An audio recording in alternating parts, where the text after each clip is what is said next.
इनकी जोड़ी को देख के सब निहाल हो रहे थे, सब कृतार्थ हो रहे थे, मालो माल हो रहे। पर जब दशरथ जी के साथ में पुनः और एक युगल जोड़ी दो भाइयों को देखा, तब कहा अरे ब्रह्मा जी ने क्या सारी निधि दशरथ जी को ही दे दी क्या? चारों भाई एक जैसे नक्शे शिक्षक सुंदर रहा। दशरथ जी के चारों पुत्रों को देख के आज जनकपुर वासी धन्य हो गए। यहाँ कुछ मंगल गीत गा रही है जनक जी के, दशरथ जी के लिए। अभी तक एक रथ देखा, पर आज एक रथ में 10 रथ बैठ के आ गए हैं। ये कैसा चमत्कार हुआ कि एक रथ में 10 रथ बैठे हैं दशरथ जी के साथ। ऐसा मजाक कर रही है जनकपुरी की युवतियों। और सदानंद जी, विश्वामित्र जी, वशिष्ठ जी आपस में मिले। मंगल मूल लगन दिन आवा, हिम ऋतु अगवन मास सुहावा, ग्रह तिथि लगन जोग बरु बारू, लगन शोध विधि कीन विचारू। ऐसा मंगल मूल लगन दिन आवा, लगन का दिन आया। और विवाह का समय कौन सा है, किस समय भगवान के फेरे हुए?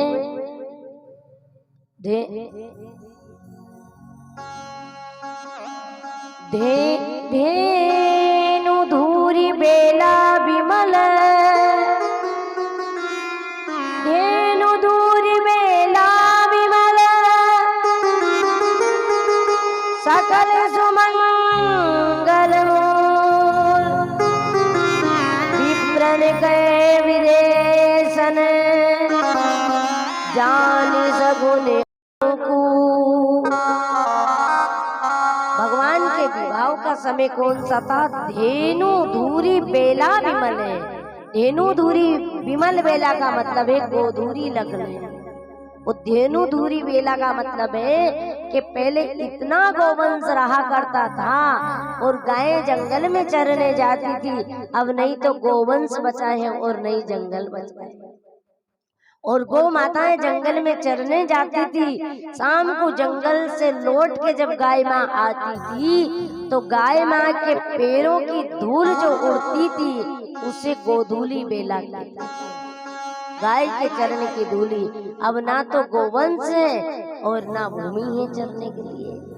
ये भारत में सैकड़ों मुहूर्तों का एक मुहूर्त रहता था जिसका नाम था गोधूली बेला। माँ सीता जी का विवाह गोधूली बेला में हुआ। धेनु धूरी बेला विमल है। गोधूरी जो बेला है वो विमल बेला है। अने सारे पापों को समाप्त करने वाली गाय माँ के चरण की रज के नेतृत्व में जब वर वधू का पानी ग्रहण होता था तो उनका जीवन पूरा मंगल में बीतता था। अब गोधूली बेला नहीं है, कार धूली बेला, मोटरसाइकिल धूली बेला, ट्रैक्टर धूली बेला, ये सब होगा गोधूली बेला का। गाय माँ नहीं है, और गाय माँ है तो गाय को जंगल में छोड़ने के लिए भूमि नहीं है। गोचर भूमि पे जिन्होंने अपना अधिकार किया उसके मुख देखने से क्या होता है पता है? एक समय नारद जी आते ही धरातल पर तो नारद जी ने क्या देखा? एक चांडालनी है भोजन बना रही है। और चांडालनी का भोजन क्या है? कौवे का मांस मुर्दे की खोपड़ी में चिता की आग में पका रही है। चांडालनी का भोजन है। और कुत्ते का चमड़ा ऊपर ढक रखा है। तो कहा कौन हो तुम? बोले मैं चांडालनी हूँ। क्या कर रही हो? भोजन बना रही हूँ।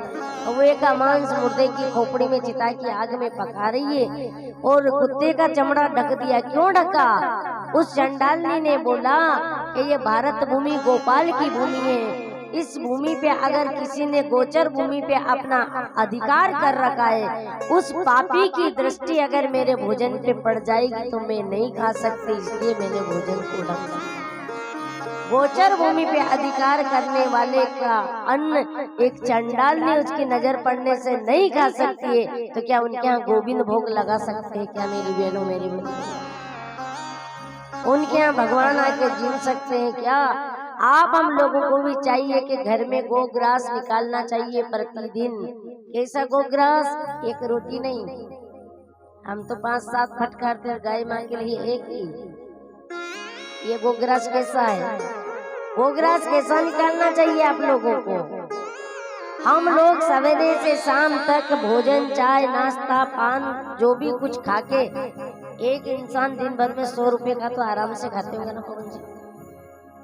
कम से भी कम, सिंपल से सिंपल, साधारण से साधारण इंसान सवेरे से शाम तक 100 रुपए का तो खाता ही होगा ना, क्या नहीं खाता? आप ही बताओ। खाते तो ज्यादा का है, पर ये हमने बहुत लाइट बता दिया है। बाकी तो हम लोगों का तो 200 300, वो जो खाने वाले हैं 100 200 के, तो वही खा जाते हैं, अगड़म बगड़म कुछ भी कचरा है ना। तो हम लोग कम से भी मिनिमम मानो, सिंपल से सिंपल हम लोग 100 रुपए का तो दिन भर में खाते हैं। तो जब हम 100 रुपए का खा रहे हैं तो गाय माँ तो हमसे बड़ी है, कम से कम गाय माँ का 200 रुपए का तो निकालना चाहिए रोज का। अब सोचो ये तो थोड़ा ज्यादा हो गया, चलो तो 200 में से कुछ जीरो कम कर देते हैं। आप 200 का नहीं, कम से कम गाय माँ के नाम का 2 रुपए तो प्रतिदिन निकालना चाहिए। घर में अगर आप 5 सदस्य हो तो 10 रुपया प्रतिदिन गाय माँ के नाम का आपको निकालना चाहिए। हम 100 रुपए का खा रहे हैं तो गाय माँ के लिए 2 रुपए तो निकालो, 1 रुपए सवेरे का और 1 रुपए शाम का। 5 सदस्य हो तो 10 रुपए आप प्रतिदिन गाय माँ का नाम का निकाल के घर में एक गुल्लक बनाओ और उसमें अपने गाय माँ के नाम का प्रतिदिन घर में जितने सदस्य हो 2 रुपए के हिसाब से उस गुल्लक में डालो आप। और 2 महीना 4 महीना 6 महीना 10 महीना साल भर में जब आपकी गुल्लक भर जाए, तब कहीं भी आपको जो श्रेष्ठ उत्तम गौशाला लगे उस गौशाला में अपनी तरफ से चारा खरीद के डाल दो। उस गौशाला में आप बट्टा ले जाके खरीद के डाल दो, कुछ भी डाल दो गाय की सेवा के लिए, वो गोग्रास हो जाता है। और गाय माँ के लिए जो गोग्रास निकालता है उसके जीवन में कभी कमी नहीं आती है। मैंने आपको बताया ना कि मैं पढ़ी लिखी बिल्कुल नहीं हूँ, एक क्लास भी मेरी पढ़ाई नहीं है। अभी एक खंडवा में नर्मदा नगर में बताया था ना, रात को 18 अप्रैल से नर्मदा महापुराण की कथा, आज ही आपसे बात हुई ना साउंड के लिए, आज ही फाइनल हुई है नर्मदा महापुराण की कथा। एक भी क्लास में पढ़ी हुई नहीं हूँ, पर ऐसी कोई सी भी पुराण नहीं है जो मेरे गुरुदेव के आशीर्वाद से, गाय माँ नर्मदा मैया की कृपा से वो पुराण की कथा नहीं होती है। और उसके लिए क्या करना पड़ा, उसके लिए मेरे गुरुदेव ने मेरे से शर्तें लगाई थी।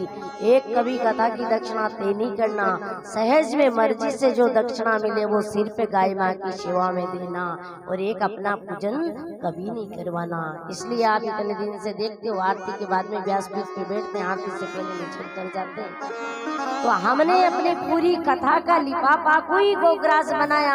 समिति हमें 1 रुपए देती है कि लाख देती है कि 25 देती है कि 50। आज तक मैं 2016 से कथा चालू की है, कितनी कथा 200 हुई कितनी पता नहीं, आज तक किसी भी कथा का लिफाफा मैं रखती नहीं। जैसे समिति देती है सबई सिंह जी उसको रखती हूँ, ये गुरु जी को आश्रम से आज तक नहीं। पूरी कथा की दक्षिणा गोग्रास बनाई। और गाय माँ के लिए जब आप निकालना चालू करो ना, तो गाय माँ आपके जीवन में कभी भी कमी नहीं आने देती। व्यासपीठ का वादा है, हमने जीवन में प्रैक्टिकल करके देखा है, वो आपको हम बता रहे हैं। आपके बेटा या बेटी का जन्मदिन है तो जन्मदिन कैसे मनाना चाहिए? केक काटना चाहिए, मोमबत्ती बुझाना चाहिए और हैप्पी बर्थडे टू यू बोलना चाहिए।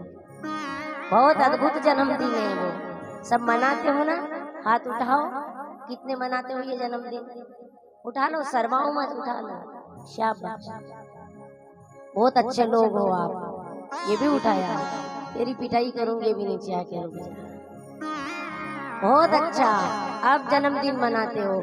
अब बताओ ये जन्मदिन आपको किसने सिखाया मनाने के लिए? रामायण जी में पढ़ा, भागवत जी में पढ़ा, कोई संतों से सुना? कहाँ सीखा? टीवी आपका गुरु है, टीवी आपकी भागवत है, टीवी आपकी रामायण है। मेरी बहनों, टीवी में अगर कुछ आपको दिखाया जाता है, सिर्फ और सिर्फ ओनली एक दिखाया जाता है जिसका नाम है पश्चात पद्धति। एक लड़की 6 ब्याह कर रही है, उसमें दिखा है उसका उससे टूट गया, उससे कर लिया, और 6 ब्याह के बाद में वापस वो अपने पहले वाले पति के पास भी आ जाती है। ऐसे ऐसे बेहूदे सीरियल, बेहूदी संस्कृति हमें टेलीविजन पे दिखाई जा रही, पूरी पाश्चात्य पद्धति। ये जन्मदिन आपने टीवी पे सीखा है ना, तो टीवी में आने वाली चीजों का नाम क्या है? नाटक। नाटक पूरा नाटक है, हकीकत कुछ नहीं है। तो आप नाटक देख के और नाटक को जीवन का एक आधार बनाओगे तो आपका जीवन में पूरा नाटक हो जाएगा। आप ये बताओ कि हमारी संस्कृति में दीपक जलाया जाता है कि दीपक बुझाया जाता है? तो फिर आप काहे को मोमबत्ती बुझाती हो? कैसे बुझाती हो? अपने मुंह से बोल रहे हो जलाए जाते। हमारी संस्कृति में अनजाने में दीपक बुझ जाता है, उसको हम अपशगुन मानते हैं। मानते हैं कि नहीं? अपशगुन हो गया, दीपक बुझ गया। अरे हम अनजाने में दीपक को अपशगुन मानते। बेटे के जन्मदिन जैसी शुभ घड़ी पे बत्ती बुझा के कहते ले बेटा कर तेरे जीवन में अंधकार। अब हमने उसके जन्मदिन जैसे शुभ घड़ी पे अंधकार किया, फिर कहते हमारा बेटा का जीवन श्रेष्ठ बने, उसका जीवन में दिव्य प्रकाश आए। प्रकाश आएगा कहाँ से? अंधकार तो हमने नहीं कर दिया, मोमबत्ती बुझा के। जन्मदिन जैसी शुभ घड़ी पे उसके हाथ में चाकू देते हैं, उसकी नन्ही भावनाएं ले काट, उसको काटा पीटी सिखाते हैं। फिर कहते हैं बड़ा होके मेरा बेटा शैतान है। शैतान बनाया किसने? किसने शैतान बनाया? अरे जीजाबाई ने तो अपने बेटे को शिवाजी बनाया था, मदालसा ने अपने बच्चों को सन्यासी बनाया। अब आप माँ उसकी नन्ही भावनाओं को हाथ में चाकू पकड़ा के कटवाना हमने सिखाया, तो वो शैतान नहीं बनेगा तो क्या? जन्मदिन जैसी शुभ घड़ी पे कभी दीप बुझाया नहीं जाता है। ये रामायण कहती है दीप जला के जन्मदिन मनाओ, ये भागवत कहती है दीप जला के जन्मदिन मनाओ, ये संत ज्ञानी महात्मा अमलात्मा गुरुजन कहते हैं दीप जला के जन्मदिन मनाओ और काटा पीटी नहीं सिखाओ। जन्मदिन जैसे शुभ घड़ी पे बच्चे के हाथ में हरी घास दो, गुड़ के लड्डू दो, गौशाला में ले जाके अपने बच्चे के हाथ से गाय को गुड़ खिलाओ, गाय को घास खिलाओ, और एक गाय के भीतर 33 करोड़ देवताओं का वास है। एक गाय प्रसन्न हो गई तो तुम्हारी संतान को 33 करोड़ देवता आशीर्वाद दे देगा। मेरी बहनों, ये व्यासपीठ का वादा है। और एक बार गाय माँ, भागवत जी की कथा में नहीं आती भगवान का नामकरण कहाँ हुआ था? गर्दन तो सब हलाती हो, पता सबको है, पर इसके बाद में फिर काय को करते हो?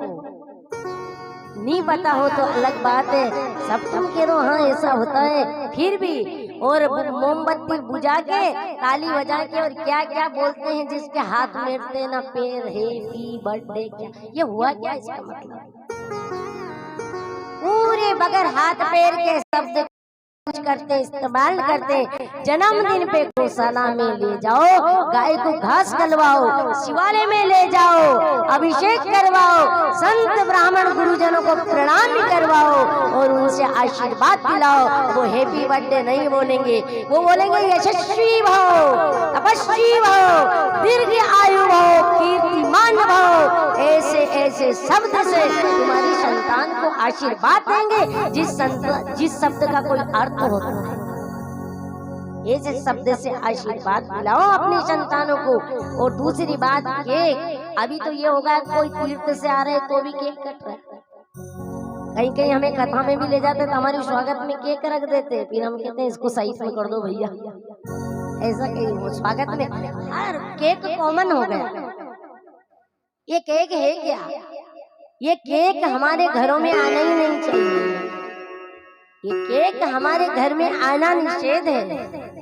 ये केक की कथा है, इस राष्ट्र की एक दादी थी जिसका नाम था गुलाबी बाई हजारी। ऐसी दादियों की और जरूरत है। गुलाबी बाई हजारी को एक दादी थी, हंसो मत, है पूरी बात सुनी नहीं, हंस दिया, उसकी पूरी बात तो सुनो। है क्या गुलाबी बाई हजारी को? उसका इतिहास सुनो। नाम से कुछ नहीं होता है। नाम तो है लक्ष्मी और 2 रोटी के लिए वो घूम रही है। नाम है सरस्वती और कपड़े का ध्यान नहीं है। नाम नहीं, दादी का काम देखो, दादी का कमाल देखो। ऐसे दादी का इतिहास पढ़ के खुद भी ऐसी दादी बनने की चेष्टा करो। दादी गुलाबी बाई हजारी को थी, घर था, बड़ा परिवार था। आज जो हमारे लोगों के लिए, भोले भाले लोगों को उलझाने के लिए एक मिशन चला है, आप सब लोगों को पता है, जिसका नाम है ईसाई मिशनरी। हमें पहले स्कूल बनाएंगे, बच्चों को पढ़ने के लिए बुलाएंगे, कम फीस में बच्चे को पढ़ाएंगे। बच्चे को नाम लिखा है, सबसे पहले हाथ में नाड़ा है, खोलो। तिलक लगाना मनाही है, बेटियों को भी बिंदी लगाना मनाही है। अस्पताल बनाएंगे, कम पैसे में इलाज कराएंगे।